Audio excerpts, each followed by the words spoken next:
Okay, so I've started the recording and handing over to Helen. Thank you so much, everyone, for joining us today. Okay, thank you very much, Bryony, for that welcome, and thank you very much, everybody, for coming along today. As probably most of you are aware, I write a lot about doing a literature review. I think a lot about doing it.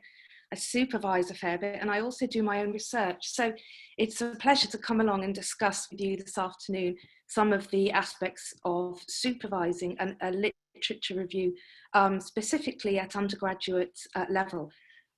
This session was primarily written for supervisors. I understand we might have some students here as well. You're very welcome, and I will try to incorporate the student view as well, because obviously it's two sides of the same coin.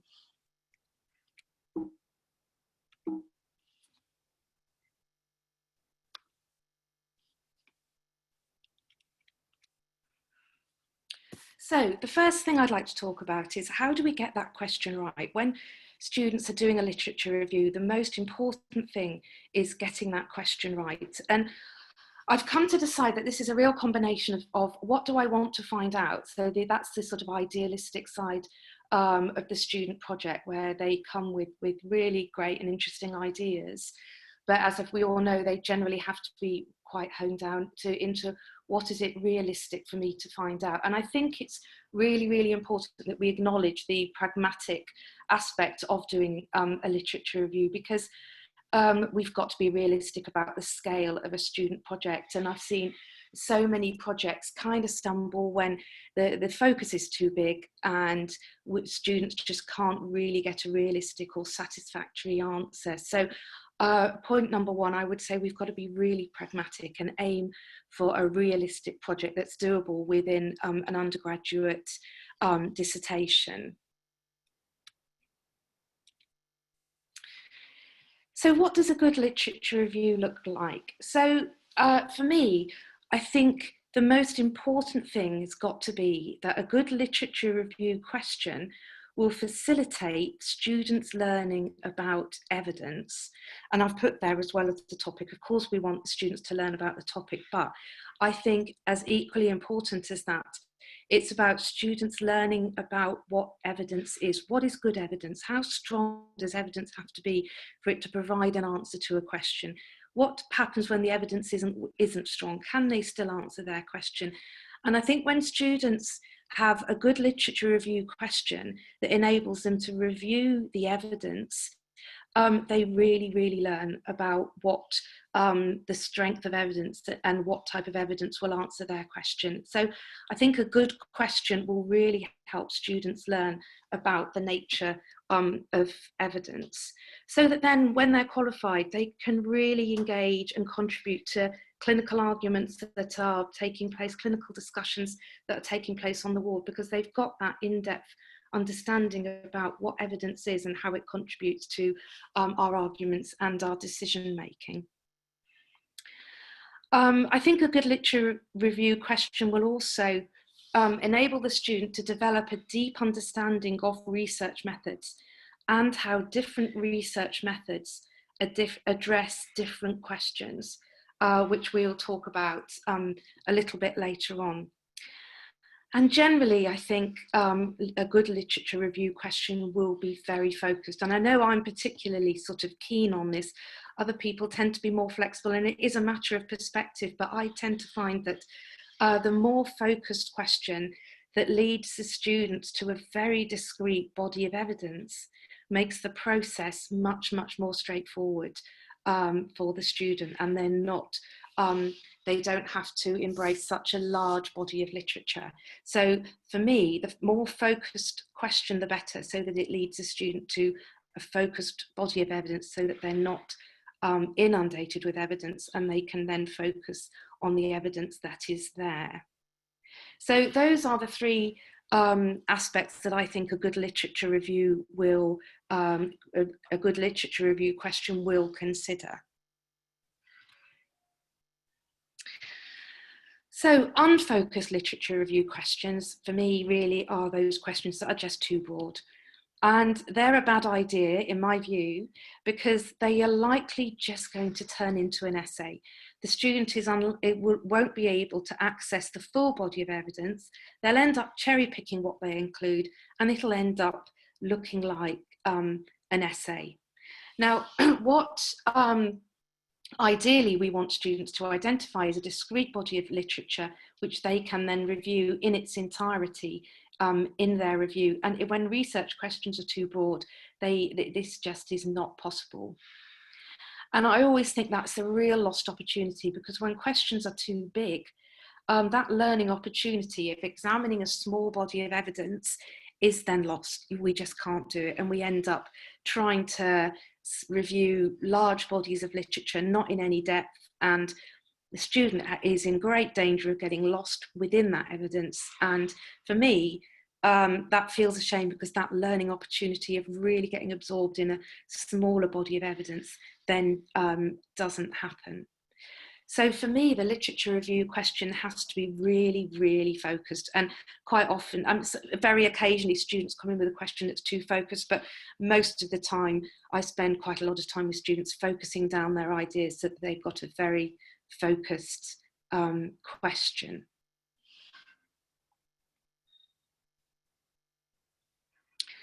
So what type of literature are students generally going to include in their literature review? Now, when we've got this very focused literature review question, and this question is focused enough that means that the student can then search for all the empirical evidence to answer that question. And there's two aspects of that I'm just going to talk about in a little bit more detail. And these are points that there isn't necessarily a right or wrong. It's what I've kind of come to the conclusion over the years that lead students to the most successful literature review, and a review that will really enhance their understanding. The first aspect of what literature should we include is the question of only empirical evidence, which I've put there with a question mark. Should students only include empirical evidence or research evidence in their literature review? And over the years of supervising a great many lit reviews, I've come to the conclusion that about 98% of the time, the answer to that question is yes.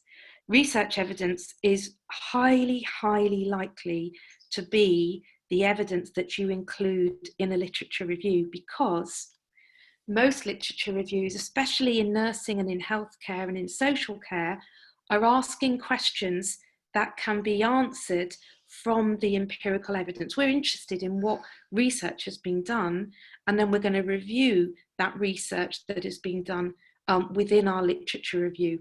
We're less interested in the opinions of other people. We're less interested in discussion papers. What we're generally interested in answering a literature review is finding the best available evidence, which in 98% of the time is going to be empirical evidence. Now, not always. There are always exceptions. And when I'm supervising students, I'm always hunting for examples of lit reviews where people are not searching for empirical evidence. And the best example I can give is maybe where somebody's got a question which is maybe of an ethical nature. So they're looking for ethical arguments rather than empirical evidence. So we're looking for arguments about the rights and wrongs of an issue, and they would review those arguments rather than the empirical evidence of what's happened and reviewing what we know empirically about a certain topic. So, for example, I once had a student who was looking at the ethics of banning smoking in the hospital grounds. Now, no amounts of empirical evidence was going to tell you whether that's right or wrong. That's down to logical, ethical debate. So she was scrutinising the logical, ethical debate about the banning of smoking in hospital grounds. So that's an example of where you wouldn't have empirical evidence as your main body of evidence. But I've come to the conclusion that in the vast majority of cases, students are searching for empirical evidence. And I always kind of suggest to students that if they not finding empirical evidence, go back to your supervisor and just check whether you're searching for the right evidence that answers your research question. And then the next aspect of including, what should I include in my literature review is, should I include all the empirical evidence on my research question? And the answer to this is a qualified yes, but it's not a straightforward answer. Ideally, you want to have a focus question on which you then find all the empirical evidence that answers that question. And that's kind of in the same line as a Cochrane review, where they have very strict inclusion and exclusion criteria, but they tend to try to find all the evidence that answers that question, because in a Cochrane review, they tend to be looking at issues of effectiveness, and they want to find everything that's out there and then review all of that evidence. Now, not all literature reviews, and in fact, most student literature reviews are not looking at reviews of effectiveness of treatment. We tend to be looking much more at questions from lots of different types of angles. But I still suggest that students find all the empirical evidence on their question, because if you don't do that, students end up cherry picking from a larger body of evidence. And I think that's where we run into difficulties, and the research study, the literature review, might then just become an essay, because you're cherry picking, you're not including all of the evidence. If we encourage students to explore and to use all of the empirical evidence, they can't be accused of cherry picking. And I think as a sort of teaching strategy and a learning strategy, it's the simplest approach to encourage students to get everything and to review everything, and to intend to include everything, rather than teach them much more complex world of sampling literature to go into a review. Now, there is obviously, as most of you will be well aware, a academic viewpoint that says it's okay to sample literature, to have a sample of literature within your literature review, i.e. you don't need to review every single piece of literature that addresses your question. And while there is a very sound academic argument for that, my view tends to be that we leave that to the experts, who are aware of how they're sampling and the justification for the sample of literature they're using. And I think that that's hard at an undergraduate student level. So my strong suggestion is that we encourage our students to find everything on their very focused question. And when I say everything, we encourage students to set their focused question, and then we encourage them to set their inclusion and exclusion criteria. And once they've set their inclusion and exclusion criteria, they then search through the databases for the literature that matches those inclusion criteria, but they look for everything that matches their inclusion criteria, rather than trying to sample.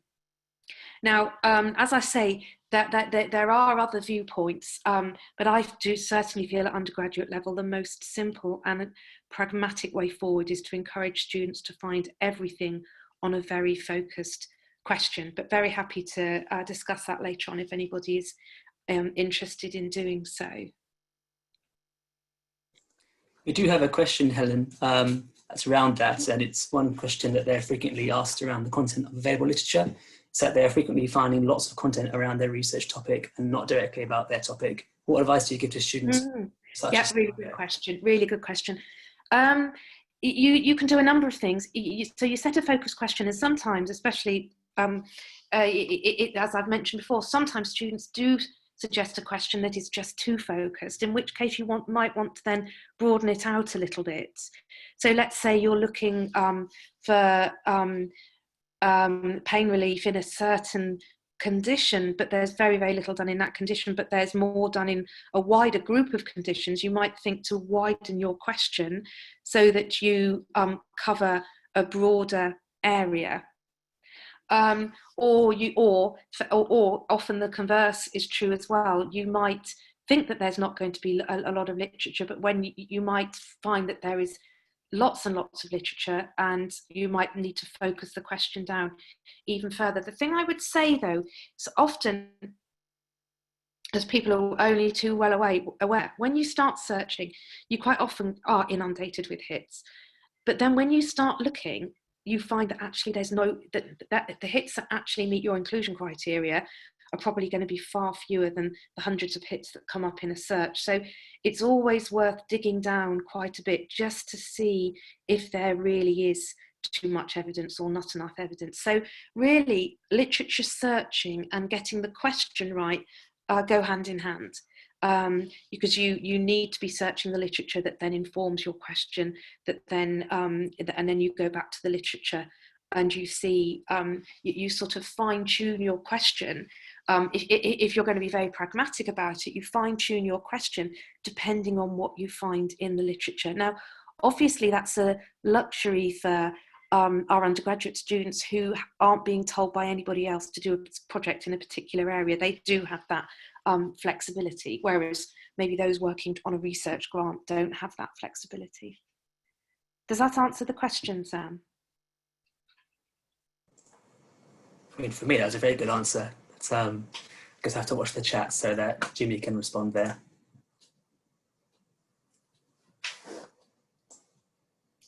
I think just carry on for now. Carry on, yeah.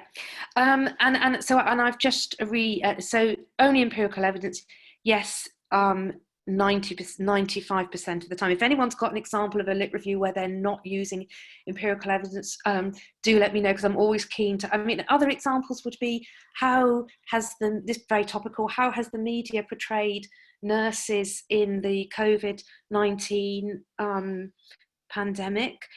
Now there won't be. There is research on that, but we're not interested in research on that. We're interested in how the media has actually portrayed nurses as heroes and everything else.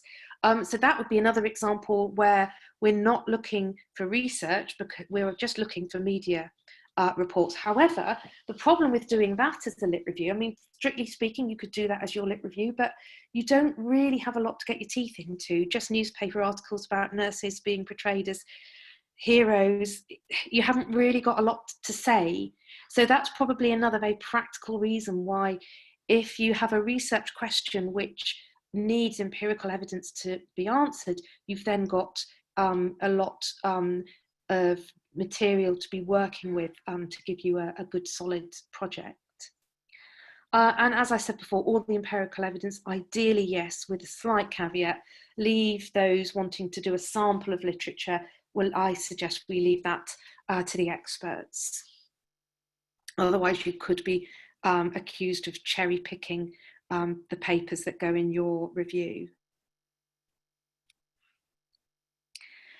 So just sort of moving on from that, what type of empirical literature are we looking for in a literature review? And you've probably all come across this term, the hierarchy of evidence, which can be a bit confusing outside the context in which it was meant for. So the hierarchy of evidence means which evidence is best suited to answering, to finding, the hierarchy of evidence is written with review in terms of the Cochrane reviews, and which evidence is best to answer questions about the effectiveness of treatment. So the answer is randomized controlled trials tell us most clearly which evidence, which treatment is effective. So that's why your randomized controlled trials come very near the top of your hierarchy of evidence for Cochrane reviews, who are looking at effectiveness.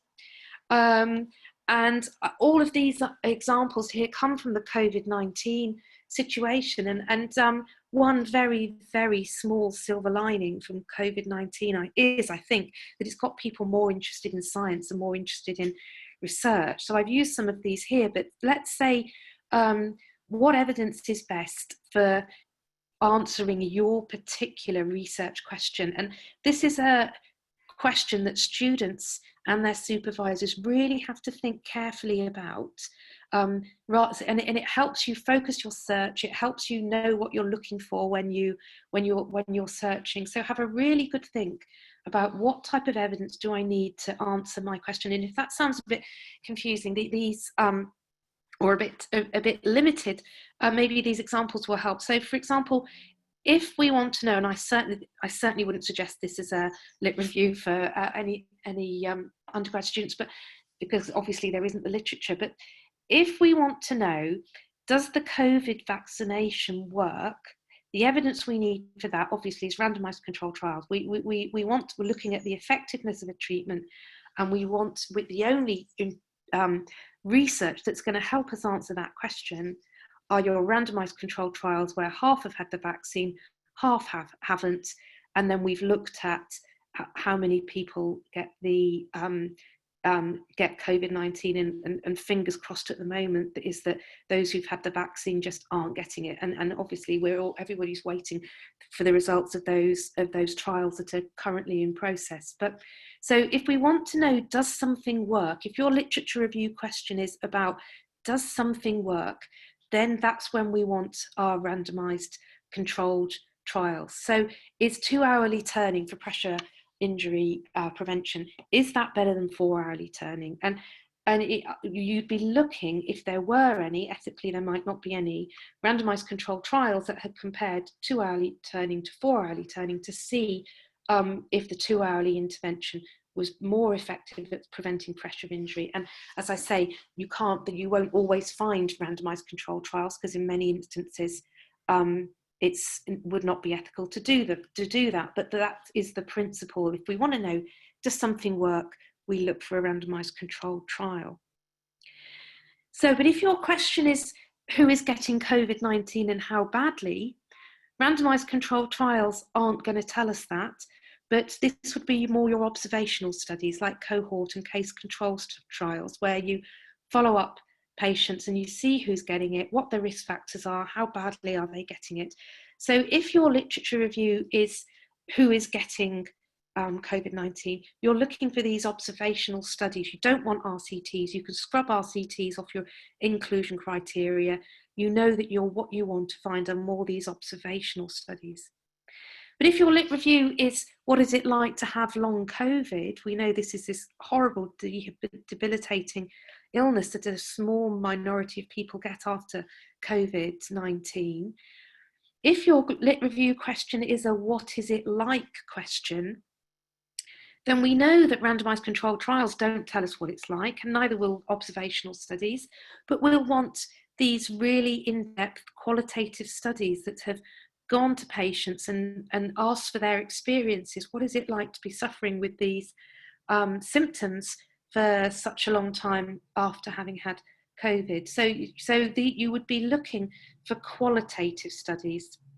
So you can see how when you've got your research question, you then have to think carefully, what research study helps me answer my question? And that's a really important discussion to have with your supervisor. We don't expect students to get there on their own, because sometimes it takes a bit of discussion, but it's a conversation really worth having with your supervisor.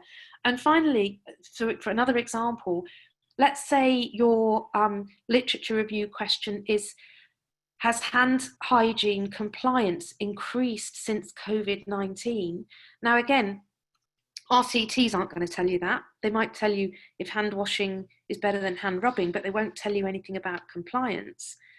Qualitative studies won't tell you about compliance, because probably most healthcare professionals will tell you they've washed their hands. What will really tell you how compliance is will be observational studies, somebody sitting on the ward and watching hand hygiene compliance, or sitting in public areas and watching to see how the general public are washing their hands in the light of all the health promotion that's been going on. But the point here is, if you want to know about hand washing compliance, you need to look for research that looks at compliance. So that's going to be observational studies. So it's a really useful conversation to have with your supervisors, just to sort of work out, what research do I need? Now, there is a slight caveat with that, because sometimes you can get a little bit too fixed and you think that you only want qualitative studies to answer your question. And then when you go to the literature, you actually find some really good, useful surveys or other quantitative studies, and you have to take a step back and go, oh, okay, I thought I wanted qualitative, but actually there are some useful surveys on what it's like to have long COVID, for example. So I think the tip here is don't be too fixed on the studies that you need, but certainly have them as a guide, because it just helps to train your thinking. And for example, if you've got an effectiveness question and you think you want randomized controlled trials, let's say it's about the pressure injury, and you think, well, ideally, I want studies that have compared pressure injury care in different types. But then you go to the literature and you don't find any.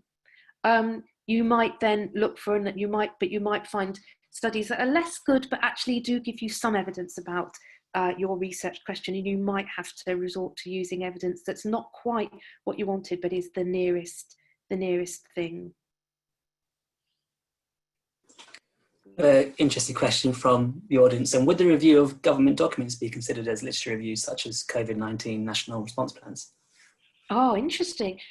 Depending on what your question was, I would say not for does it work, not for who's getting it, not for what it's like to have it, not for, but they. So in that situation, those documents I would imagine would come in the introduction, or you might refer to them back in the discussion. Thank you. What are the questions to avoid?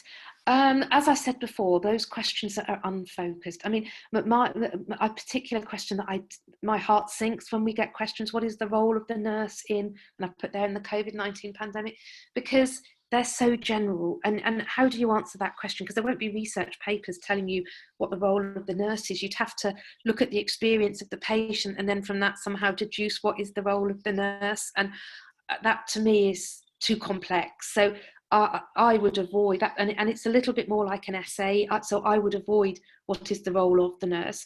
I personally don't like questions that are too complicated at undergraduate level. So what is the difference between a stress experience by geography students and physics students, for example?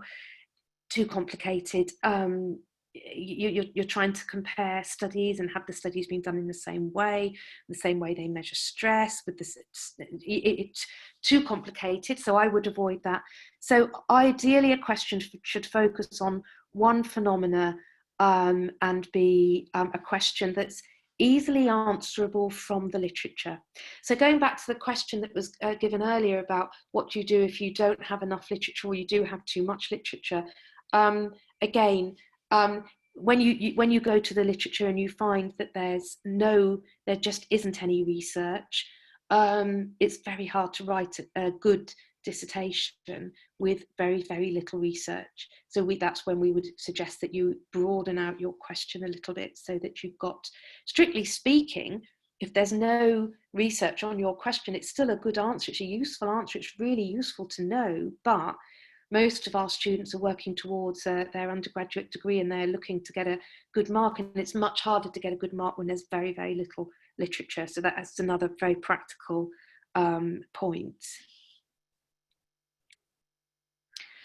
Getting your question, I mean, I think most of us are very familiar with the acronyms that exist that help students guide their question, and they can be useful. I always suggest not to get too tied to them, because sometimes you can end up sort of trying to shoehorn a question into an acronym.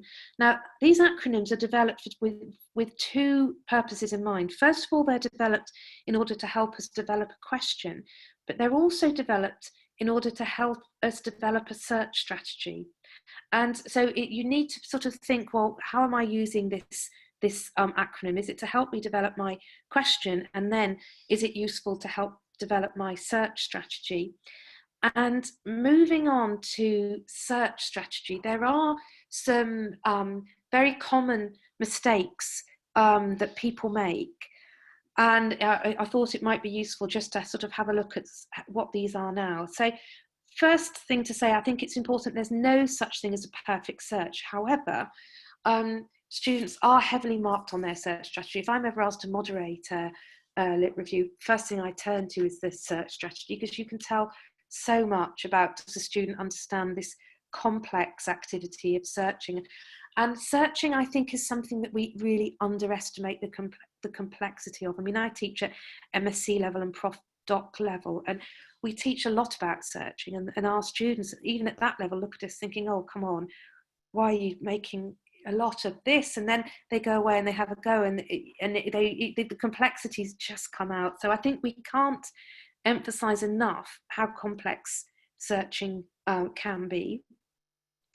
And some of the errors, too many search terms that are combined with and, because every time you add an and, you narrow the search.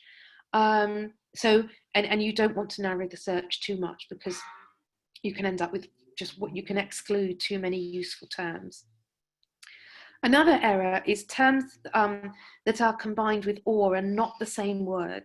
So all the or words should be absolutely consistent. It is a judgment call whether a term does mean the same thing, but the terms should be consistent. And often you find that people are combining words that aren't quite the same. And then probably the last one here, which is probably the least intuitive,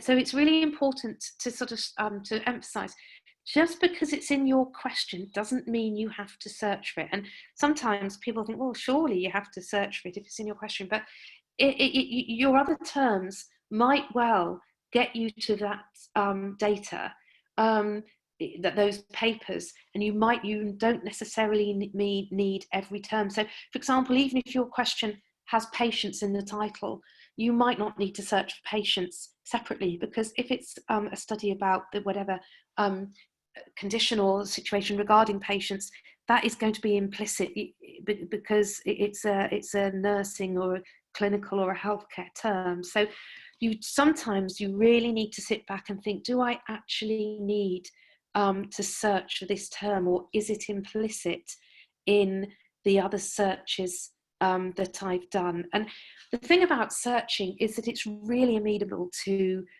trial and error. You can try a search one way, you can try it another way.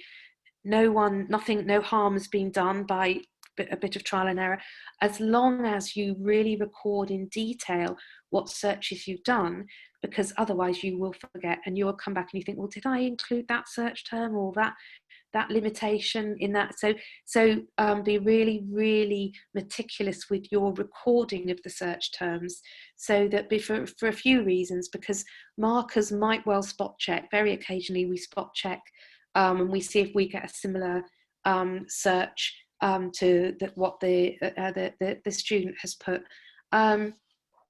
So you do need to really meticulously record your searches so that we can see how you've searched. I have a question from the audience. I think it's from something you mentioned a few minutes ago, but it ties in with your talking about question types. Would a question such as, can diabetes type 2 be cured with a plant-based diet be not a good idea at graduate level? Oh, good question. It just depends how much literature there is on. I imagine there's loads of literature on plant-based diets and diet, but there might not be. So if there isn't a lot of literature, but you're back to that same thing. If there are good research studies, yes, you can do it. Bearing in mind, though, that it depends what profession you're in. But let's say nursing. It's much easier if you're a nursing student to review nursing literature, because you're used to it. You're used to reading the nursing research. So I always sort of suggest keep within your discipline. So that becomes a medical question, doesn't it? If we're trying to look at reversing type 2 diabetes, arguably it's very difficult to say what is a nursing question, because it's all the disciplines interlink.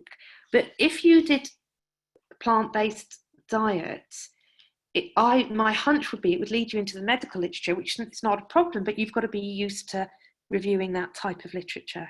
So there are loads of things to think about when you're considering your question. In this case, it would be about nursing. Yeah. Thank you.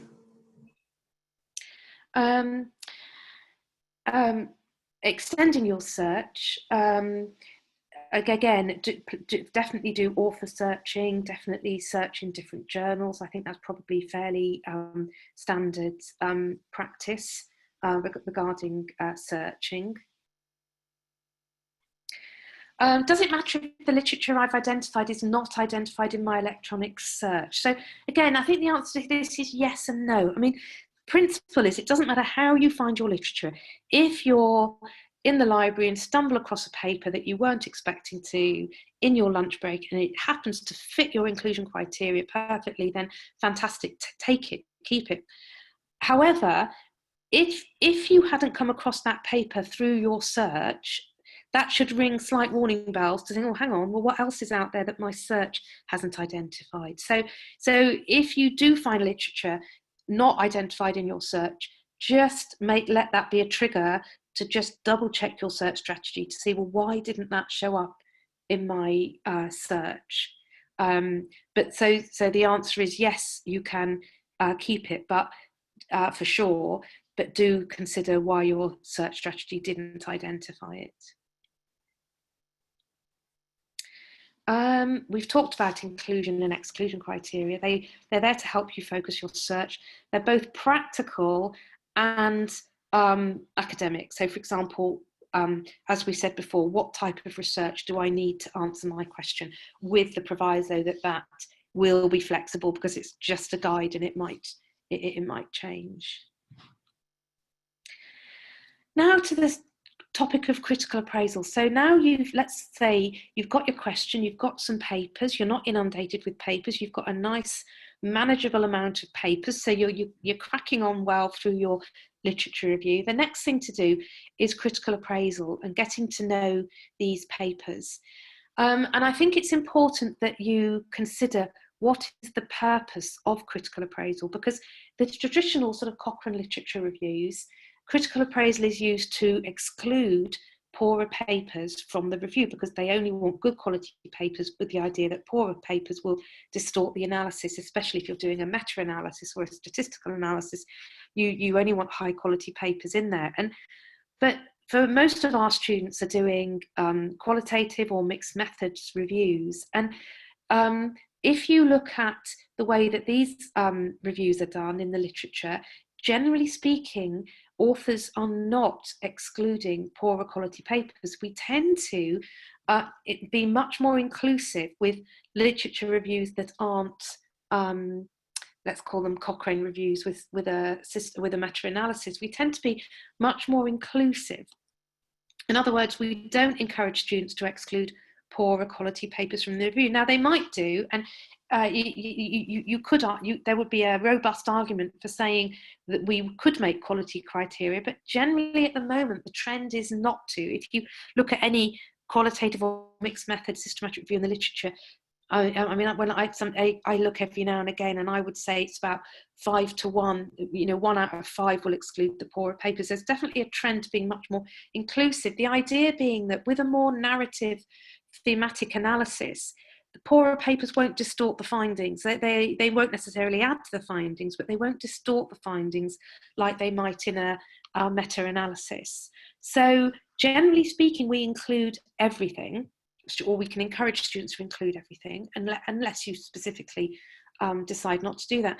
So if we include everything, we then have to consider what's the point of critical appraisal, because if it's not used to reject papers, how are we using it? And my answer to that is the purpose is to really get to know the paper so that you know it inside out, but then within the analysis, you give more weight to your stronger papers and you give less weight to your weaker papers. So that's how I would use the critical appraisal. And it's quite interesting because quite often, maybe it's a pressure of time, students are getting towards the end towards their submission, and quite often this is an area that is not done that well within a literature review. It's quite common for students to do really detailed critical appraisal, sometimes way too much, telling us when ethics was obtained and sort of details that we don't need, and then not to actually use that appraisal within the analysis. So we do need to think carefully, how are we going to use this appraisal? I mean, I encourage students to not sit on the fence, but to identify which are the strong papers, which are the weaker papers, and then to give more evidence to the stronger papers in their review. Hi, Helen. And then sorry to interrupt you there. I think there's a quite a pertinent question. If a student is looking at the question of nurses' perceptions of pain assessment tools in neonates, and they retrieve a paper that consists of the relevant information within the main body of the paper, but not the title of the paper, is that still okay? Sorry, Sam, can you just say that final bit of that question again? Sure, shall I repeat the whole thing? Yeah, go on, yeah. Yep, so if a student is looking at the question of a nurse's perceptions of pain assessment tools in neonates, and they retrieve a paper that consists of the relevant information within the main body of the paper, but not the title, is that still okay? Absolutely, yeah, because titles can be misleading. And that's the problem where on CINAHL, if you only search for the title A, you would have missed that paper. So no, it's the inclusion criteria would relate to the whole body of the paper rather than just the title. So if the study itself is relevant to your inclusion criteria, then absolutely you would include that paper. Fantastic, thank you. And then on to the thematic analysis. So the original Cochrane reviews generally do a systematic review with a meta-analysis, a statistical analysis. It's a reductive approach. I don't think I've ever supervised an undergrad dissertation where we've done a meta-analysis, although some of you quite probably have, but in the main, we encourage them to do a thematic analysis or a narrative analysis, so a more discursive analysis, which the idea is to shed light, to shed insight from from all of the papers rather than reduce the data into a single statistic. So the idea is that in a thematic analysis, you're looking for insight across all of the papers. You're looking for new insight, for new ways of looking at the topic that you wouldn't have got from one paper alone. You're looking for these common themes that come out across all of the papers. And I think the main point here is for students, definitely have a discussion with your supervisor about this. Two heads are always better than one in looking for those insights, those ideas that are coming out. It's a question of coding the results of the relevant papers and then identifying those themes. And the themes should absolutely reflect your literature review question. So if the data doesn't speak to your lit review question, then ignore that bit of data. Only code the data that seems relevant to your literature review question. And I'm sorry that time really doesn't permit more detail, because it's quite a complex process, this thematic analysis. It's the most interesting part of the project. You know, when you get there, that's when for your supervisor, for the supervisor, it becomes interesting, because you know we all learn from that process. Because the student is identifying things from that body of literature that are new. They are genuinely finding out new insights from that body of literature. So that it is that creative part of the literature review process. And then finally, I'm aware of the time. Finally, you'll do your thematic analysis, you'll do your discussion, and in writing up, ensure that the project has a thread running throughout. And if there was one sort of common error that students make, is this lack of theme running through it, this lack of a thread. The research question should inform every single chapter, and there should be a thread. So the background introduces the research question. The method tells you how you're going to answer the research question. The themes tell you the answer to the research question, and the discussion it explores the implications of the findings to the research question. So that thread should run right the way through. I mean, I encourage students to put their research question as a header and footer on a document, and it just means that it's much easier to sort of try and keep that thread going throughout the project.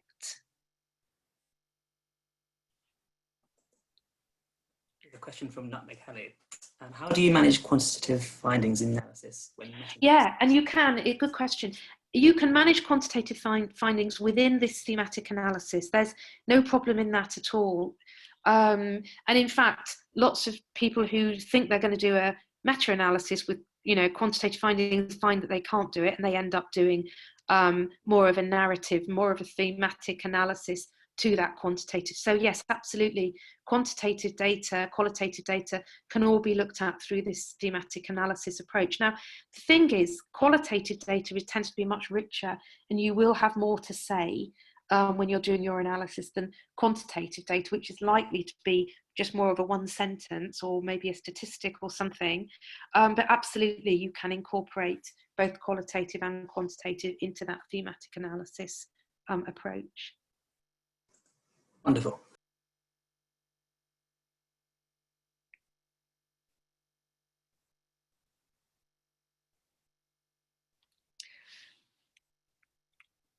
Yeah. Any other questions? I'm aware we've got a few minutes. Yes, we have a lot of more questions, so I'll try and get through as many as we can in the last few minutes. Just trying to work out where to start. I mean, probably I'll start with the most recent because it was relevant to what you just talked about. If looking at the Namaste Care Programme implementation to improve quality of care for advanced dementia patients, oh, this would be a comment, actually. Apologies. Would you recommend to include review papers in a review? Sorry, to include? Review papers. Right, good question. Very good question. Ideally, and again, this is this pragmatic element coming out. Ideally, no, it muddies the water. It just, as a learning process for the student, it muddies the waters. I think ideally, primary research as your data is by far the easiest. Now, where there are reviews, that we've got to, if there is a literature review, the question has already been answered. So why are we doing it again? However, so I would, there are lots of ways of managing lit reviews. You can do a review of reviews. Cochrane has a method of doing reviews of reviews, but again, I think that's complex for an undergraduate. What I tend to do, if you find a review, is ignore the review, but search for it, do your search, find your single study papers, ignore the review, but then refer back to the review at the very end of the study. That's one approach. But principle, I think, is don't mix up lit reviews with single study papers in a review, because it's the way to get confused.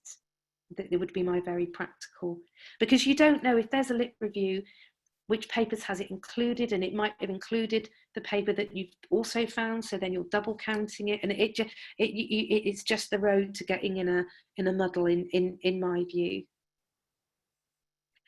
So if you find a lit review, there are other things you can do. If it was published in 2010, you think, well, great, I'll start my search from 2010, or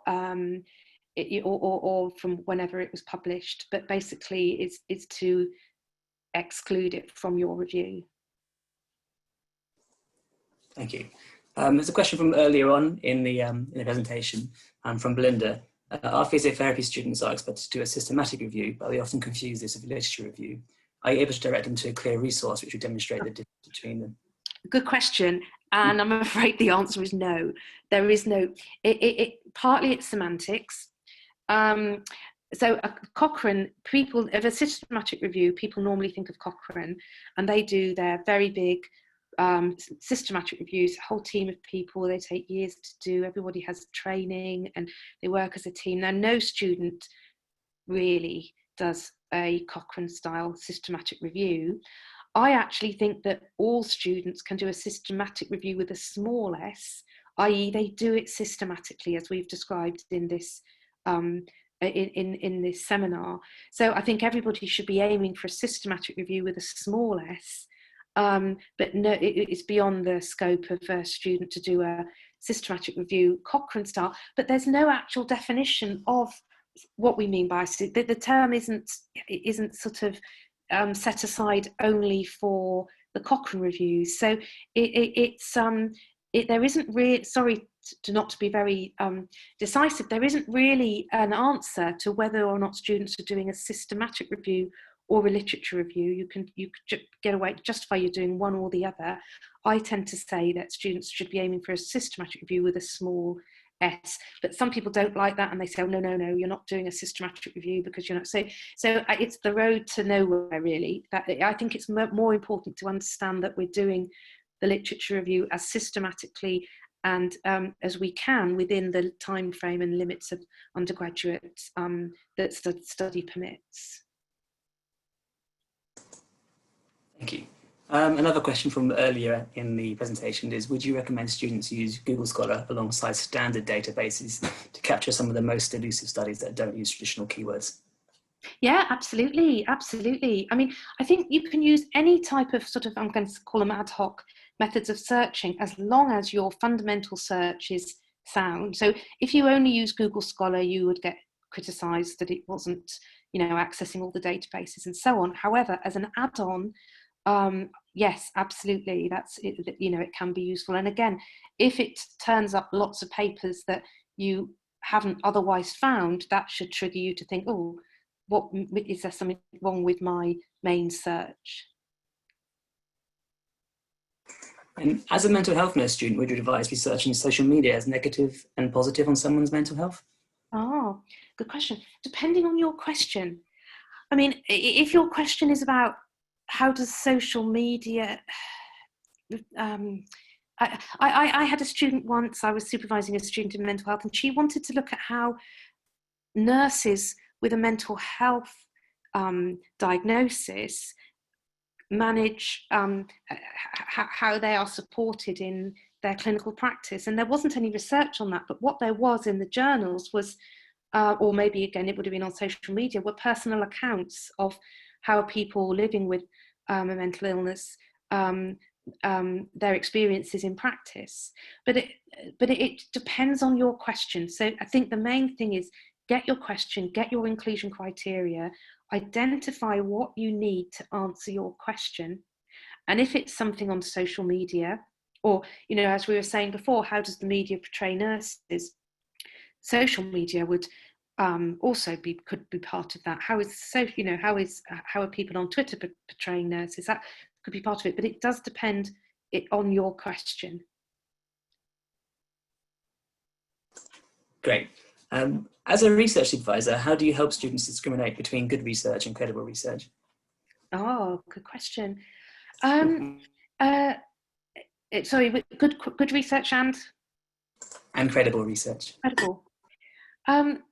I think we get them to, when they do the critical appraisal, students tend to be quite good at this, I think, to be honest. I think they're used to appraising research throughout their courses and their other modules. And I think they do become quite discerning by their third year.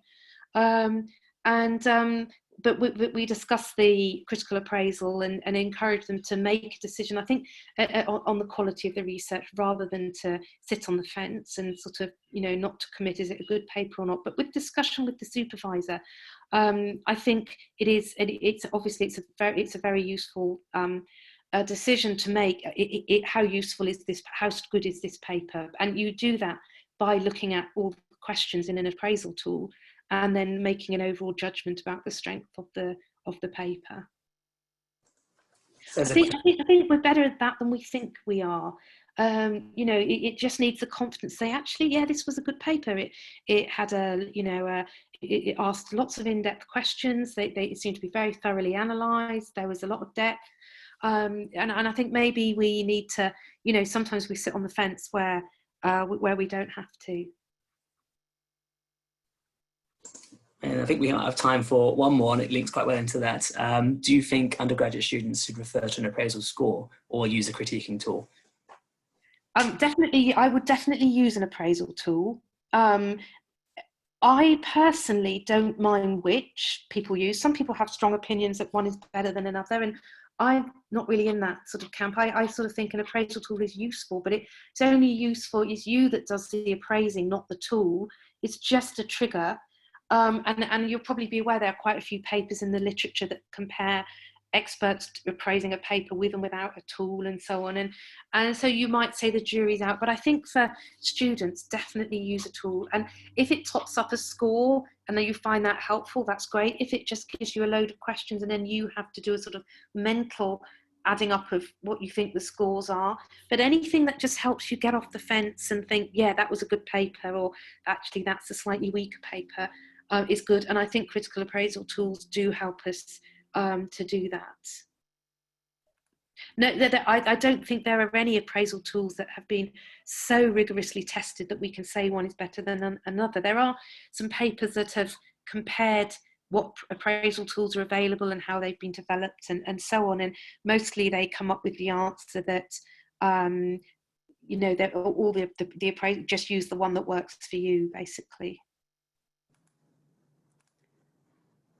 Lovely.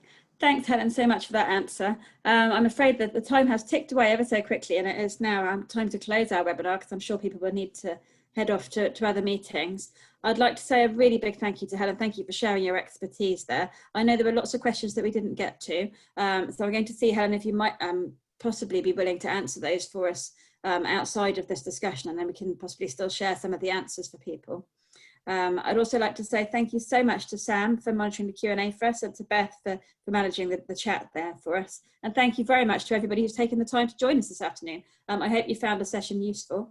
As I mentioned at the beginning, it has been recorded. We are going to share the recording with everybody who's registered, and do feel free to share this with anyone else who you feel might be useful, whether that's colleagues or students. Thanks once again for joining us. I'm going to stop the recording.